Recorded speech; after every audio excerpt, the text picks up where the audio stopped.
Eles ignoraram a irmã negra que os pais adotivos criaram, até que no funeral uma carta revelou: Olá a todos. Aproveitem esses momentos de relaxamento enquanto assistem. O céu do Brasil estava nublado e escuro.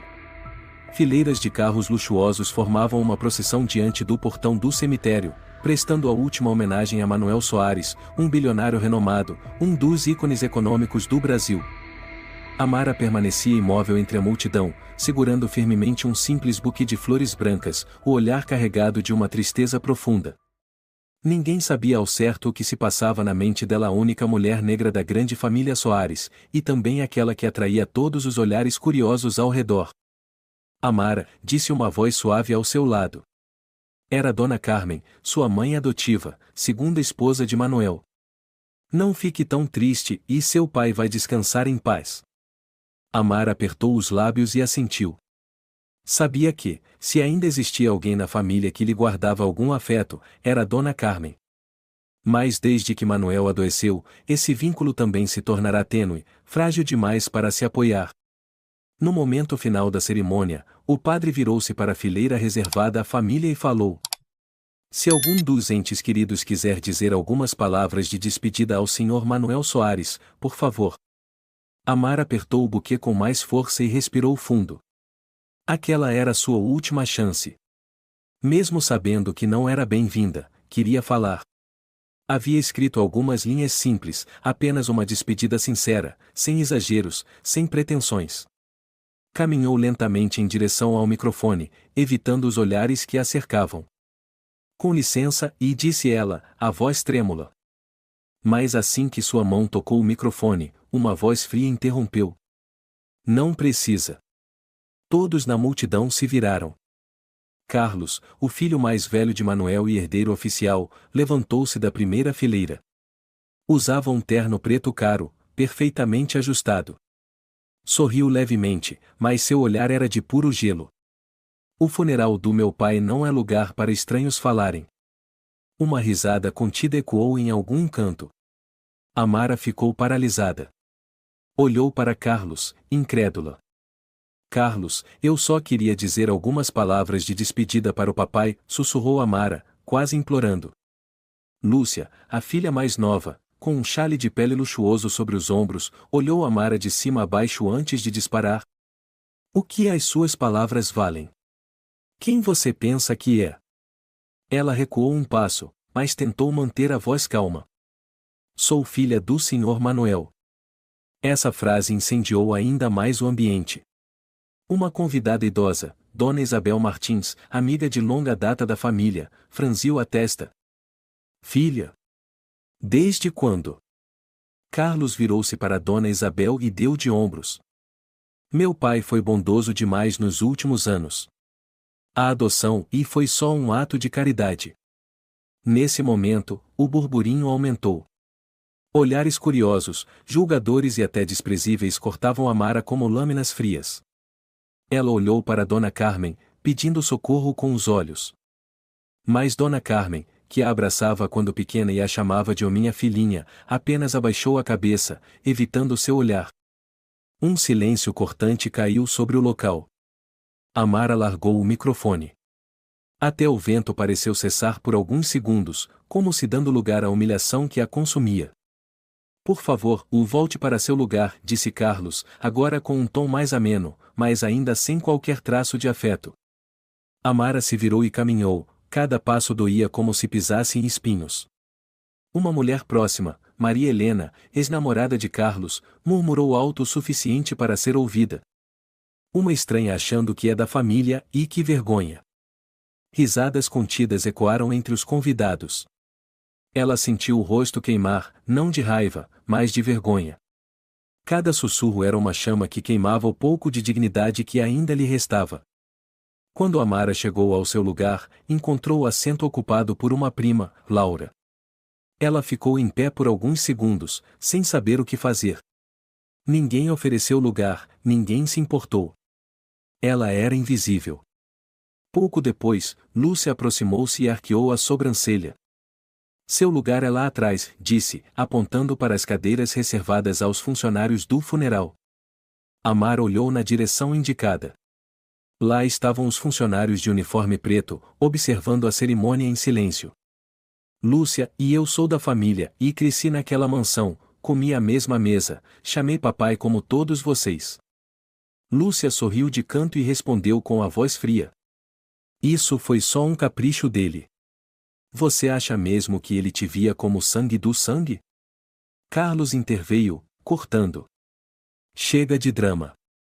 Nosso pai acabou de morrer, tenha decência. Ela olhou para os dois que um dia chamou de irmão e irmã, agora sombras sufocantes. Mordeu os lábios e não disse mais nada.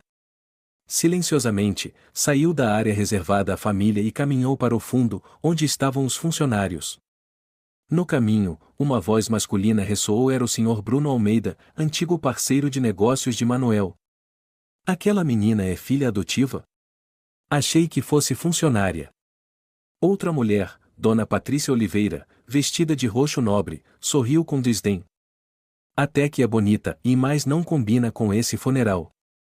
Ambos riram discretamente. Amara não olhou para trás. Sabia bem o quão afiadas eram aquelas risadas. Ao sentar-se na última fileira, suas mãos tremiam. As risadas e os cochichos continuavam. Amara ergueu os olhos para o retrato do pai. Aquele homem que um dia a carregou nos ombros, que a levou para aulas de piano, que lhe dizia: "Você sempre será o orgulho do papai." Mas ali, diante dessas pessoas, ela não era nada. Uma sombra. Uma mancha. Um ato de caridade. Ela fechou os olhos e apertou o buquê com tanta força que as pétalas começaram a cair no chão frio.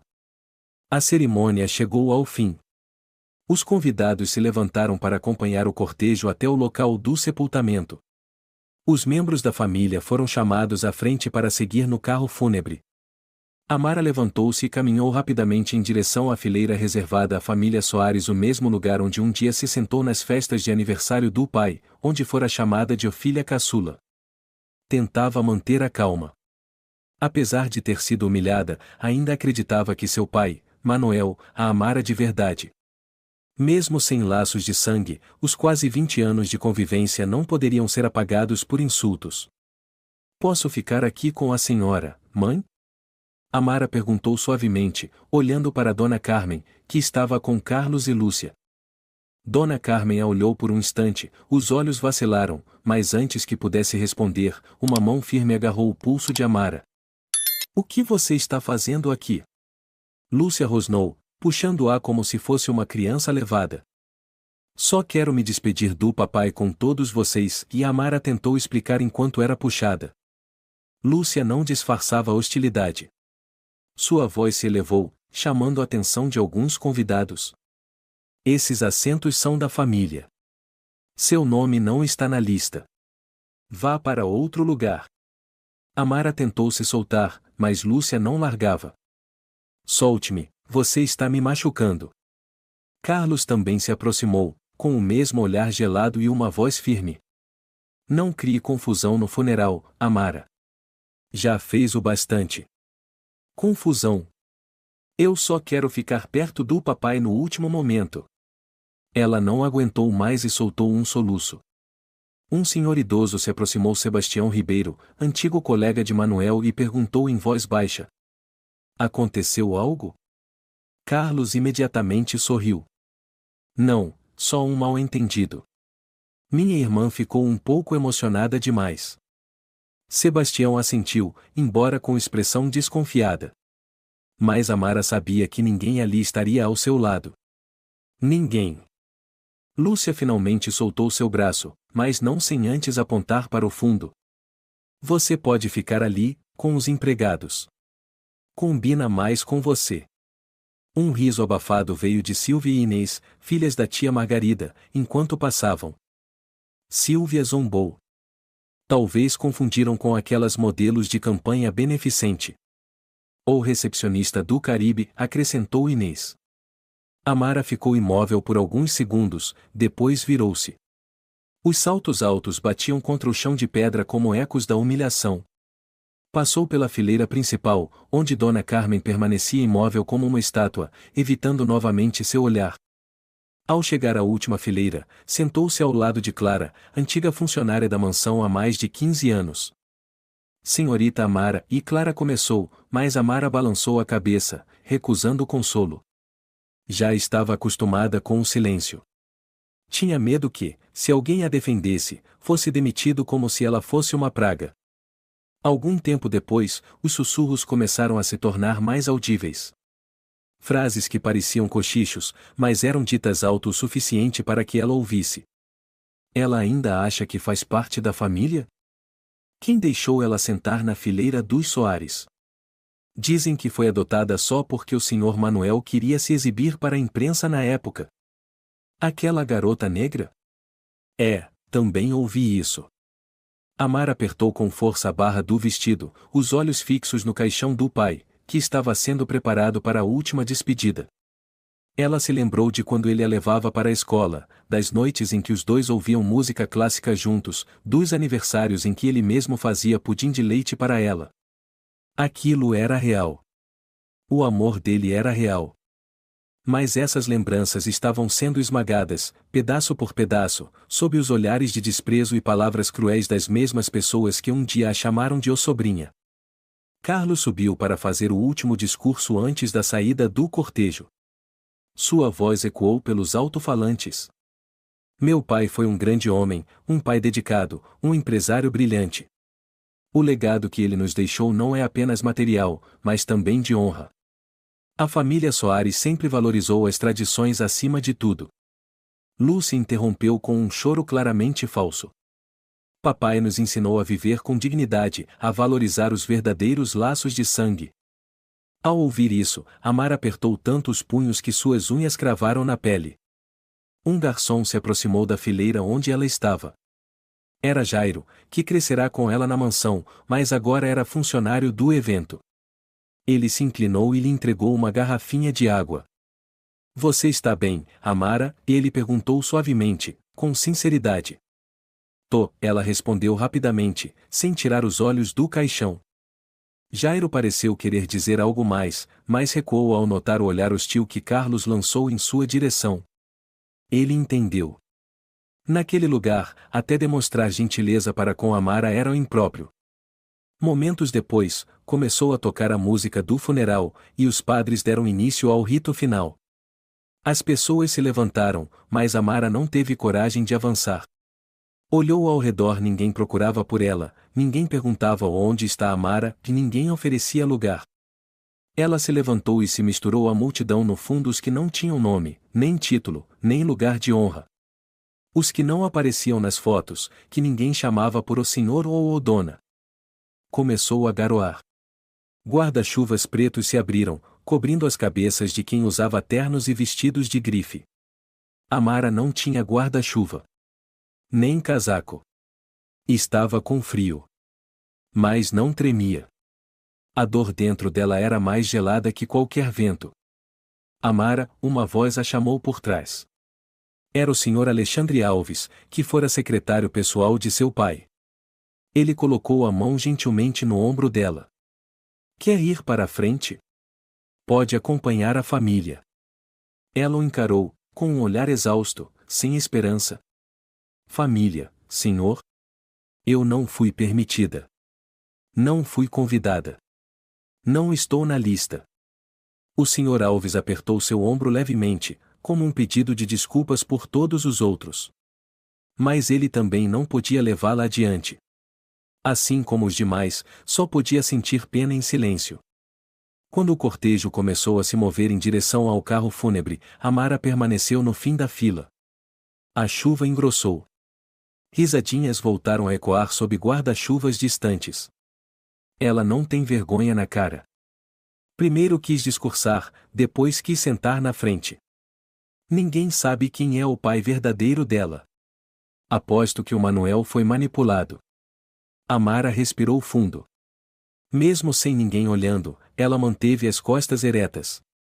Pelo pai que partirá. Pelas memórias sinceras.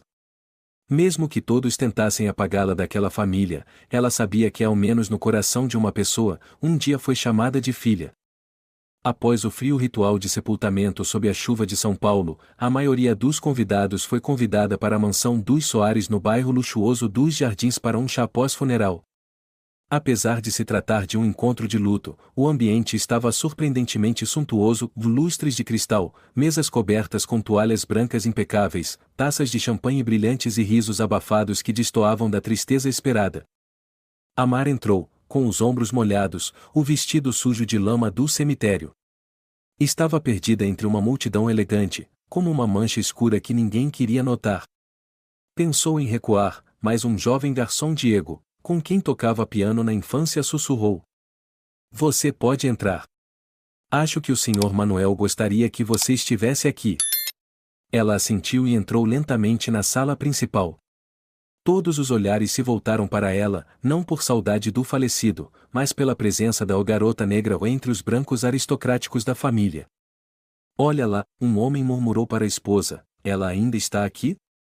"Ninguém convidou." "Que cara de pau", respondeu a mulher, sem deixar de sorver seu champanhe. Amara ouviu cada palavra com clareza. Recolheu-se num canto próximo à estante. Aquela sala fora o lugar onde seu pai lhe ensinara a ler. Cada quadro, cada livro era familiar, agora todos pareciam frios como olhos a observá-la dos retratos dos antepassados nas paredes. Um grupo de mulheres próximo começou a conversar, sem baixar o tom de voz. Lúcia disse que ela queria estudar em São Paulo e ainda pediu bolsa do fundo da família. Sério? Que descaramento! Ouvi dizer que o Manuel só adotou ela por causa de um processo de racismo na época. Precisava de um gesto humanitário para limpar a imagem. Ah, foi tudo marketing. Olha como ela tá vestida. Vestido velho, sapato encharcado. Quem vai a um velório assim? Amara apertou o copo de água nas mãos, tentando conter o tremor nos ombros. Cada palavra era uma agulha, não gritavam, mas cada ferida era profunda. Lúcia se aproximou de longe, de braços dados com o novo namorado Rodrigo Vieira, um jovem empresário conhecido pelas festas.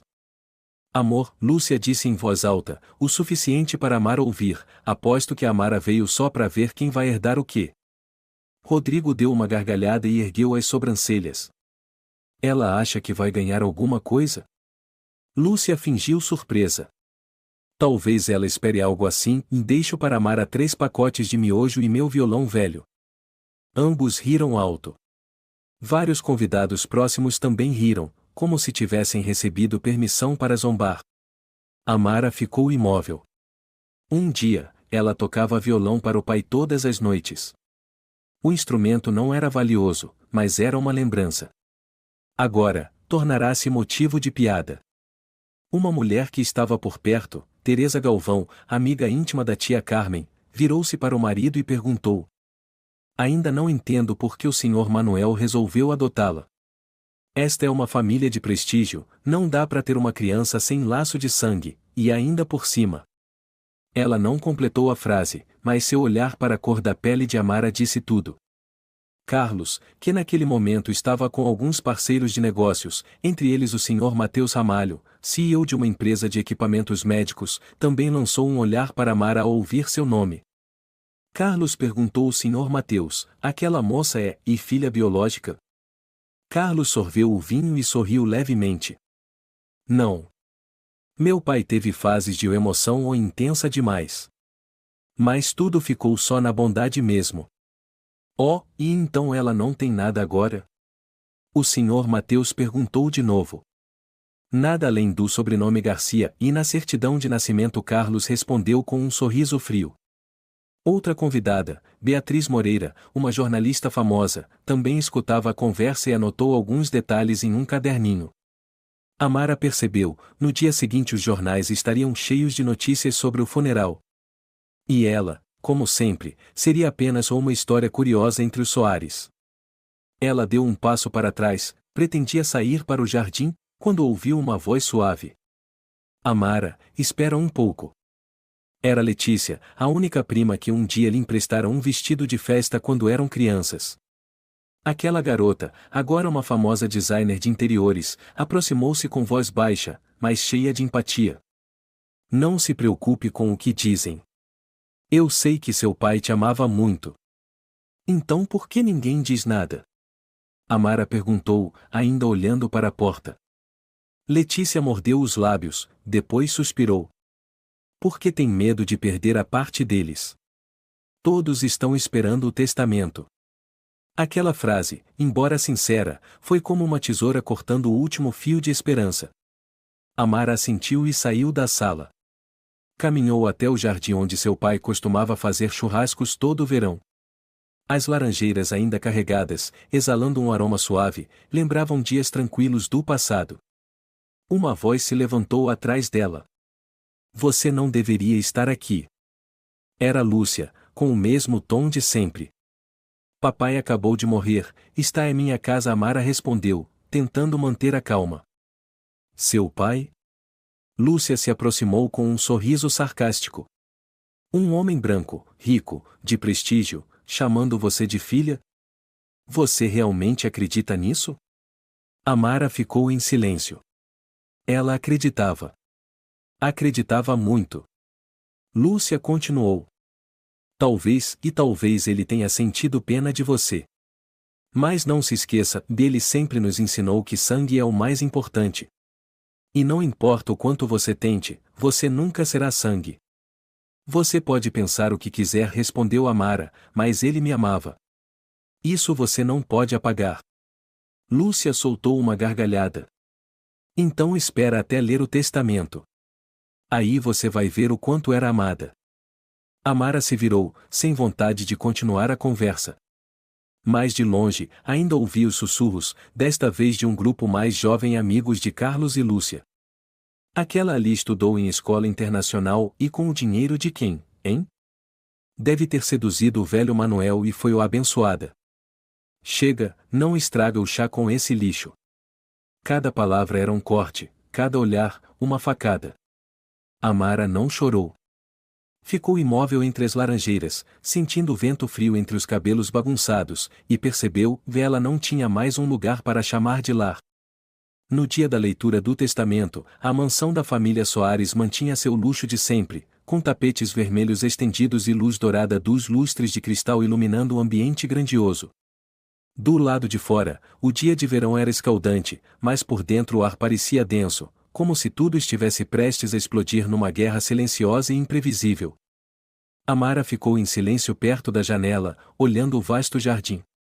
Apesar de ter feito parte daquela família por tantos anos, ela nunca se acostumara com aquela sensação de ser rejeitada, excluída de forma tão descarada. Cada riso, cada olhar de desprezo dos familiares era como uma faca em seu coração. Todos estavam reunidos na sala principal, esperando o momento da leitura do testamento. Da tia Carmen, à tia Margarida, até Carlos e Lúcia, todos aparentavam nervosismo. Sabiam que o herdeiro oficial seria um dos dois irmãos. Quanto a Amara, todos a viam como um incômodo, uma caridade que Manuel resolveu adotar. Amara, quer entrar?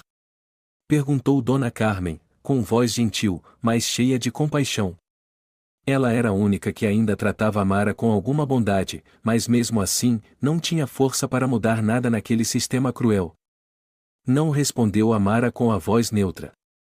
Não quero mais ouvir. Dona Carmen permaneceu em silêncio, virou-se, os olhos carregados de tristeza. Amara sabia, ela também estava cansada de lutar uma guerra impossível. Na verdade, ela nunca foi vencedora naquela família. Minutos depois, entrou o advogado Eduardo Azevedo, que há anos atendia a família Soares. Um homem de meia idade, com olhar afiado e mãos sempre firmes, sinal de seriedade no trabalho. Todos se levantaram com sua entrada, e os olhares tensos se multiplicaram. Podemos começar, disse Eduardo, passando os olhos pela sala. Carlos estava próximo, segurando firmemente uma taça de vinho tinto, olhando para Dona Carmen e Amara. Seu olhar parecia esperar algum tipo de aprovação dela, mas Amara nem olhou de volta. Permaneceu imóvel, ouvindo a voz do advogado ecoar na quietude. Eduardo abriu o caderno e começou a leitura. Sua voz era monótona, sem qualquer emoção. Isso tornava tudo ainda mais frio e impessoal. Com todos os bens e heranças remanescentes, eu, Manuel Soares, decido deixar tudo para meus filhos, Carlos Soares e Lúcia Soares, disse Eduardo. Sua voz soava como marteladas no coração de Amara. Cada palavra do testamento era um tapa no rosto. Ela ficou ali, sem reação, mas por dentro sentia-se despedaçada. Todas as esperanças, todos os sonhos de receber ao menos uma lembrança, evaporaram. Ela não era parte da família. Apenas uma estranha, uma peça de caridade que havia perdido seu valor. E continuou Eduardo, todos os bens particulares, incluindo dinheiro, imóveis e ações, serão divididos igualmente entre meus filhos. Todas as decisões financeiras ficarão sob responsabilidade de Carlos e Lúcia. A sala ficou em silêncio. Apenas a voz do advogado era ouvida. Em frente a ele, Amara sentia-se como uma sombra sem nome. Tudo estava claro. Ela não receberia nada, além de um sobrenome. Alguns convidados trocaram olhares, como se já soubessem do resultado. Alguns riram discretamente, outros suspiraram, mas ninguém disse uma palavra. Todos estavam acostumados com divisões como aquela, e não se surpreenderam ao ver Amara excluída. Obrigado a todos, disse Eduardo, fechando o caderno. Assim, concluímos todos os procedimentos. Carlos aproximou-se, deu um leve tapinha no ombro de Lúcia e sorriu vitoriosamente. Nenhum olhar de consolo foi lançado a Amara. Ela os observou, sentindo-se como uma intrusa, um estorvo. Perguntava-se se algum dia realmente foi parte daquela família. Lúcia virou-se e sorriu friamente. Na verdade, Amara, você não precisa mais se envolver com essas questões. Já recebemos tudo. Você não tem com o que se preocupar. Eu só queria um pouco, disse Amara, com a voz embargada. Um pouco já bastava. Mas, e não recebi nada. Carlos riu alto, bateu palmas e disse. Talvez seja hora de arrumar um emprego. Esqueça o testamento. Sério mesmo. Lúcia deu um tapinha no ombro de Amara, com tom sarcástico. Deixa disso, Amara. Não se machuque mais. Você não tem nada nas mãos. Nós somos os verdadeiros herdeiros. Amara ficou parada, sentindo que seu coração havia parado de bater. Queria sair dali, apagar todas aquelas palavras cruéis da sua vida, mas cada passo parecia pesar toneladas. Ela saiu da sala principal da mansão Soares, os pés arrastando. A porta se fechou atrás dela como se encerrasse todas as portas da sua vida. Não queria mais ver aqueles rostos frios, nem ouvir aquelas palavras sem alma. Nem conseguia mais chorar. A dor havia se transformado em anestesia. Ela já era apenas uma sombra invisível. De repente, uma voz soou atrás dela, fazendo-a se assustar. Amara, para onde você vai? Ela se virou. Era Carlos. Eu não acho que você deva ir a lugar nenhum, Carlos disse, aproximando-se dela. O que você quer? Amara perguntou, sua voz endurecida. Aquilo que você queria, você já não conseguiu. Você não tem direito algum sobre o testamento, e também não tem mais o direito de permanecer aqui. Amara ficou parada, sem dizer uma palavra. Ela sabia muito bem que não foi por amor que o Sr. Manuel a adotou. Tudo não passava de um jogo, uma maneira de essa família esconder seus lados sombrios. Ela foi um instrumento para que todos se sentissem mais humanos. Carlos se aproximou mais, o olhar dele a perfurava, carregado de desprezo. Você não merece o sobrenome Soares. Você é só uma filha adotiva, um objeto aos olhos de todos. Você não tem valor algum. Amara engoliu as lágrimas, mas sentia um aperto no peito. Podia ouvir sua respiração acelerada e suas pernas pareciam prestes a ceder. Você é uma intrusa, Carlos continuou, em tom de provocação. Meu pai, minha mãe, todos sempre te viram como uma ferramenta. Uma escolha errada que eles nunca tiveram coragem de admitir. Entende isso? Amara permaneceu em silêncio. Queria ir embora, mas parecia estar presa naquele lugar. Queria fugir daquela casa, daquela família, mas não conseguia. Cada passo seu parecia vigiado, sob olhares constantes. Sabe de uma coisa? Amara Carlos sorriu friamente. Você só conseguiu viver até agora por nossa piedade. Você é uma estranha, e sempre será. Nunca vai pertencer a essa família. Uma risadinha ecoou à distância. Era a Lúcia. Ela se aproximava lentamente, os olhos brilhando sob a luz. Eu tinha razão, Amara. Você é só uma criança abandonada, uma brincadeira humanitária que meu pai resolveu fazer no passado. Agora você entendeu, né? Amara não conseguia dizer nada. As palavras deles eram como facas cravadas em seu coração, e ela não podia reagir. Simplesmente porque não lhe restava nada com que se defender. Ela tentou, acreditou no amor daquela família, mas agora sabia que tudo não passava de uma mentira. Obrigada por me abrir os olhos, Amara disse, a voz seca, mas firme. Carlos e Lúcia trocaram olhares, e em seus rostos já não havia preocupação. Eles sorriram, como se tivessem vencido uma grande batalha. Vai embora, Amara Carlos disse. Ninguém aqui precisa de você. Amara virou as costas e começou a caminhar, mas ao passar por eles, ouviu Lúcia murmurar, num tom que só ela podia ouvir. Você acha que vai encontrar seu lugar em outro lugar? Você sempre será apenas uma sombra. Ao sair do jardim, Amara sentiu um cansaço imenso. Passou pelo portão da mansão, onde ninguém notou sua presença. Entrou na chuva, sem parar, sem olhar para trás. Afinal, aquele lugar já não era mais seu lar. Quando chegou ao seu pequeno apartamento, ninguém a esperava. Não havia ninguém na porta, ninguém para perguntar como estava, ninguém para dar boas-vindas. Tudo o que ela tinha era uma cama vazia e paredes frias. Paredes que um dia acreditou que a protegeriam, mas agora, não passavam de barreiras indiferentes, incapazes de afastar a solidão que a consumia. Silenciosamente, tirou a roupa encharcada e entrou no banheiro. Debaixo do chuveiro frio, não sentia nada além de um vazio absoluto. As dores que não passavam, as ofensas daqueles que um dia foram sua família, continuavam a ecoar em sua mente, inapagáveis. O toque do telefone interrompeu seus pensamentos. Amara olhou para a tela e viu um nome aparecer, Ana Soares. Sua prima. A única da família em quem um dia acreditou que podia confiar. Ela não sabia o que fazer, mas no fim, atendeu. Amara, posso falar com você um pouquinho? A voz de Ana soava hesitante, mais clara. Amara respirou fundo, tentando manter a calma. O que você quer?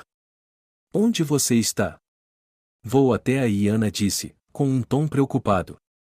Amara sentiu uma leve irritação, uma pontada de frustração, mas ainda assim respondeu. Não precisa, Ana. Eu estou bem. Mas Ana insistiu. Amara, não seja assim. Eu sei que você está sofrendo. Mas você precisa entender que a vida nem sempre é justa. Você não pode ser para sempre filha dessa família. Você precisa aceitar a verdade. Amara ficou em silêncio. Sabia que sua prima queria confortá-la, mas aquelas palavras só a feriam ainda mais. Não precisava mais de piedade fingida. Eu não preciso que ninguém tenha pena de mim, Ana. Só quero viver do meu jeito. Mas por que é tão difícil? Por que tudo se tornou tão horrível assim? Ana ficou calada por um instante e então respondeu suavemente. Amara, você é filha dessa família, de qualquer forma. Mas também precisa entender que nem todos vão te aceitar. Especialmente a nossa mãe. Eu já entendi, Amara respondeu, com a voz embargada. Eu não preciso mais da aceitação deles. Estou cansada das mentiras e da falsidade. Amara. A voz de Ana parecia querer consolar, mas não sabia como. Eu sinto muito por tudo. Mas você precisa ser forte. Não deixe que pessoas assim te destruam. Amara permaneceu em silêncio. Sim, ela precisava ser forte. Mas como ser forte quando tudo ao seu redor desmoronava? Quando nem mesmo sua própria família estava ao seu lado. Ela desligou o telefone, sentindo-se tomada por um vazio esmagador. Ninguém podia entender o que ela sentia naquele momento. Por mais palavras de consolo que viessem, nenhuma delas apagava o fato de ela foi rejeitada, sem valor algum dentro daquela família. No dia seguinte, Amara acordou cedo como sempre, mas aquele dia parecia diferente. Olhou-se no espelho, viu o cabelo molhado, embaraçado. Não tinha forças para se cuidar. Por dentro, tudo parecia devastado. Decidiu sair, não para fugir, mas apenas para sentir o mundo lá fora, para não se sentir presa naquele apartamento. Andou pelas ruas sem rumo, sem saber o que procurava. Talvez uma libertação, ou apenas um sinal de que ainda estava viva, de que ainda existia. Mas então, ao passar por uma joalheria, viu seu reflexo no vidro. O cabelo emaranhado, os olhos inchados de tanto chorar, o rosto exausto. Não se reconhecia mais. Sentia que não pertencia àquele lugar, nem a este mundo. Era apenas uma sombra, uma imagem apagada, que ninguém queria. Nesse momento, o telefone tocou novamente. Ela olhou para a tela, e o nome que apareceu a deixou incrédula: Lúcia Soares. Amara hesitou por um momento e então atendeu. A voz de Lúcia surgiu imediatamente. Amara, você ainda não arrumou suas coisas? Você sabe que não queremos você aqui, né? Você ouviu o testamento muito bem. Amara não conseguiu dizer nada. Apenas escutava o riso de Lúcia do outro lado da linha. Um riso cheio de desprezo, de escárnio. É melhor você ir embora, Amara. Não perca mais seu tempo. Mesmo que queira ficar, ninguém aqui quer você. Obrigada, Lúcia, Amara disse, com a voz enfraquecida. Eu vou embora. E desligou. Mas naquele momento, ela não sabia para onde ir, vagou pelas ruas, andando sem rumo na chuva, como um fantasma que não encontrava lugar para parar. No dia seguinte, ao passar por um café, uma voz chamou seu nome. Ela se virou e reconheceu Jairo, um velho amigo da época em que morava na mansão Soares. Ele era o único que a tratava bem naquela casa, mas agora também não tinha muito o que dizer. Era um dos empregados da mansão, e hoje, apenas mais um estranho. Amara, como você está? Jairo perguntou com voz suave. Estou bem, ela respondeu, mas imediatamente sentiu o cansaço tomar conta. Na verdade, e não estou. Eu sei que não foi fácil para você, mas você pode recomeçar.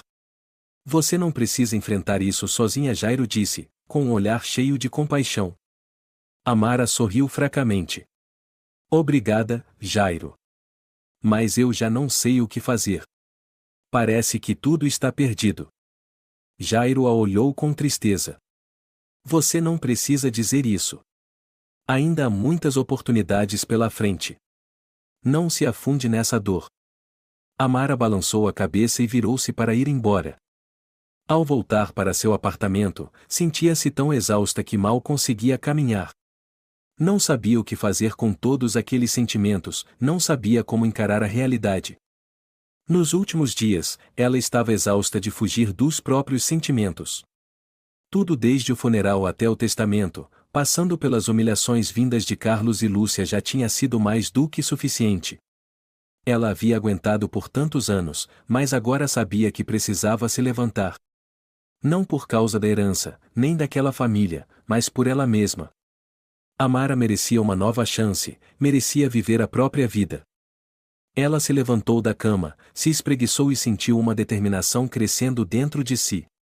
Seus olhos brilharam, e, naquele momento, parecia ter se livrado de um grande peso. Ela pegou o celular. Na tela, havia uma mensagem de Eduardo Azevedo, advogado do Sr. Manuel, que conhecia bem a situação dela e sempre havia demonstrado gentileza. Nos últimos dias, ele havia entrado em contato com ela não apenas para finalizar questões legais, mas também para saber se ela estava bem. Amara, tenho uma notícia importante para compartilhar com você esta manhã. Por favor, venha ao meu escritório assim que puder. Não perca essa oportunidade. Um misto de ansiedade e curiosidade tomou conta de Amara.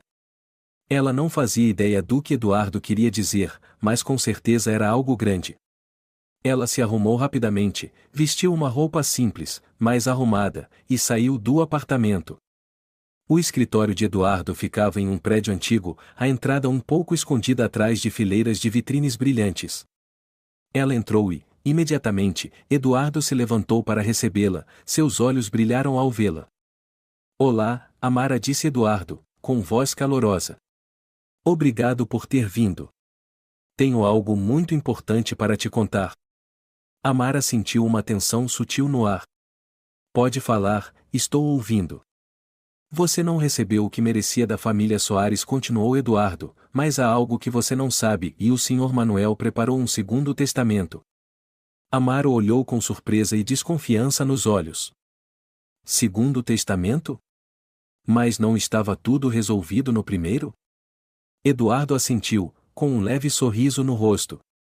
Sim, mas o Sr. Manuel não deixou tudo para Carlos e Lúcia. Ele deixou todos os bens particulares dele, cerca de 18 milhões de reais para você, Amara. Amara ficou imóvel. 18 milhões de reais? Ela não conseguia acreditar no que estava ouvindo. Seus olhos se arregalaram, e um nó apertou sua garganta. Ele escreveu, em uma carta à mão, você é a única que amou o pai de forma sincera e incondicional. A emoção aumentou ainda mais. Ela não conseguiu conter as lágrimas que agora escorriam. Jamais pensou que, no fim, receberia tamanha prova de amor e confiança. Ela não só havia sido reconhecida, ela havia sido valorizada. Durante todos aqueles anos, buscou o afeto da família, mas agora percebia que o Sr. Manuel sempre a amou. Isso, e é real? Amara perguntou, com a voz trêmula. Completamente real, respondeu Eduardo, assentindo. O Sr. Manuel te amava. E agora você receberá toda a herança pessoal que ele deixou. Ela se sentou, sentindo o coração ser preenchido por uma luz forte. Mal podia acreditar. Depois de tudo que tinha vivido, agora sabia que alguém realmente a enxergava, realmente a considerava parte da família. Eduardo sorriu, mas sua voz assumiu um tom mais sério. Eu sei que isso vai mudar muita coisa na sua vida, Amara. Mas você precisa entender que isso não será fácil. Carlos e Lúcia não podem saber disso. Amara assentiu, sentindo a firmeza crescer dentro dela. Ela não tinha mais medo deles. Eles teriam que lidar com as consequências do que fizeram. Eu não vou deixar que me tratem daquele jeito de novo, disse com firmeza. Vou mostrar que tenho valor. Eduardo a olhou com admiração. Seus olhos transmitiam confiança. Eu sei que você vai conseguir. Mas lembre-se, Amara, esse dinheiro não é tudo. Você precisa ter clareza do seu propósito e seguir seu próprio caminho. Não permita que ninguém, especialmente a família Soares, te faça se sentir pequena. Amara saiu do escritório de Eduardo com uma força que nunca havia sentido antes. Sabia que aquele dia mudaria tudo.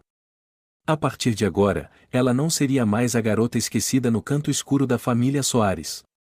Não teria mais que se curvar diante de Carlos, Lúcia ou qualquer outro. Ela tinha poder em suas mãos, e não permitiria que ninguém o tirasse. Caminhou para fora sem pressa, mas cada passo trazia uma nova determinação. 18 milhões de reais.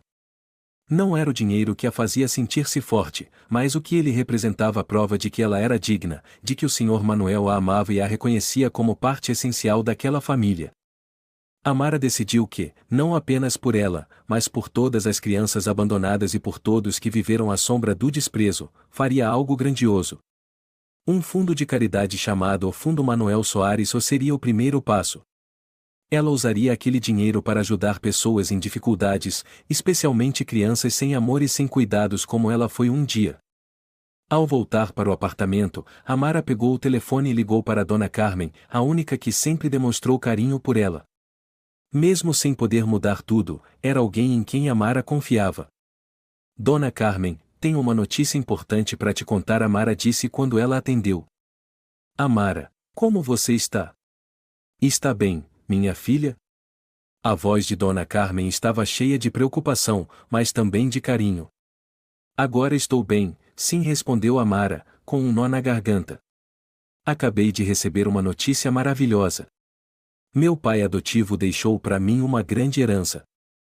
Dona Carmen ficou em silêncio por um momento, depois falou baixinho. Então você já sabe, não é? Eu sempre achei que o Manuel via em você o quanto você era merecedora. Amara não disse nada. Apenas sentiu a ternura nas palavras dela. Sim, Dona Carmen foi a única que esteve ao seu lado, mesmo quando todos os outros viraram as costas. Eu vou criar um fundo de caridade. Quero ajudar crianças como eu, que não têm família, que não têm oportunidade. E não vou mais deixar que ninguém me destrua, disse Amara, com voz firme. Essa é uma ideia maravilhosa, Amara. Você sempre teve um coração bom. Eu sei que você vai conseguir, respondeu Dona Carmen, com uma voz cheia de incentivo. Quando a ligação terminou, Amara sentiu como se uma nova luz tivesse invadido sua vida. A partir de agora, tudo seria diferente. Ela não era mais a menina do passado, nem uma estranha. Ela agora tinha poder, e estava pronta para assumir o controle de sua própria vida. Alguns dias depois, Amara se encontrou novamente com Eduardo para começar a realizar os trâmites da criação do fundo de caridade. Ele a ajudou a organizar uma cerimônia de lançamento de forma solene. Ela convidou todos os amigos, parceiros e também representantes da mídia para participarem do evento. No dia da inauguração, o grande salão foi ricamente decorado, com retratos do Sr. Manuel pendurados nas paredes, como uma homenagem àquele que sempre acreditou nela. Tudo estava cuidadosamente preparado, e Amara estava lá, sob as luzes brilhantes, sentindo que a luz finalmente recaía sobre ela. Quando a cerimônia começou, os convidados foram entrando um a um. Amara percebeu a diferença no olhar das pessoas. Elas não a haviam mais como antes. Já não a haviam como a filha adotiva ou da família Soares. Elas a viam como uma mulher de valor, com poder e com um propósito na vida. E isso a fazia se sentir orgulhosa. Um jovem repórter se aproximou, sorriu e puxou conversa com ela. Estamos muito honrados por participar da inauguração do fundo. Você poderia nos contar mais sobre os objetivos do projeto e por que decidiu criá-lo? Amara olhou para ele e sorriu levemente. O Fundo Manuel Soares nasceu porque eu queria fazer algo significativo, ajudar crianças que não têm oportunidades, pessoas que foram esquecidas pela sociedade. Todos nós merecemos uma chance de ser amados e cuidados. Quero trazer esperança para quem precisa de ajuda. O repórter fez anotações rápidas e continuou perguntando. Isso soa maravilhoso. Mas como você enfrentou as dificuldades dentro da sua família ao decidir criar esse fundo? Amara não hesitou, respondeu com franqueza. Minha família nunca me enxergou como deveria. Sempre me viram como uma estranha. Mas eu não preciso mais da aceitação deles. Eu posso fazer o que quiser, e não vou deixar que ninguém me impeça. As palavras de Amara ecoaram com força, e todos ao redor ficaram em silêncio. Ela já não era mais a garota frágil de antes. Ela era uma mulher forte, decidida e influente. Horas depois, a cerimônia terminou em meio a aplausos e elogios. Amara sentiu que finalmente havia se reencontrado consigo mesma não apenas como uma filha adotiva, mas como uma mulher independente, confiante e poderosa. Ela sabia que estava trilhando o caminho certo. Do lado de Carlos e Lúcia, eles jamais imaginaram que Amara conseguiria se reerguer e alcançar sucesso dessa forma. Eles sempre acharam que ela seria para sempre uma perdedora, alguém excluída da vida da família. Mas agora, começaram a perceber que Amara não apenas conseguia viver bem, como podia fazer ainda melhor do que todos eles. Numa noite, após a cerimônia de lançamento, enquanto Amara saboreava uma taça de vinho, seu telefone tocou. Desta vez, era Carlos. Ela atendeu, e a voz dele soou mais sem o tom de arrogância ou desprezo de antes. Amara. Você fez um bom trabalho. Me desculpe por tudo o que aconteceu antes. Talvez você mereça fazer parte da família. Amara sorriu, mas não respondeu de imediato.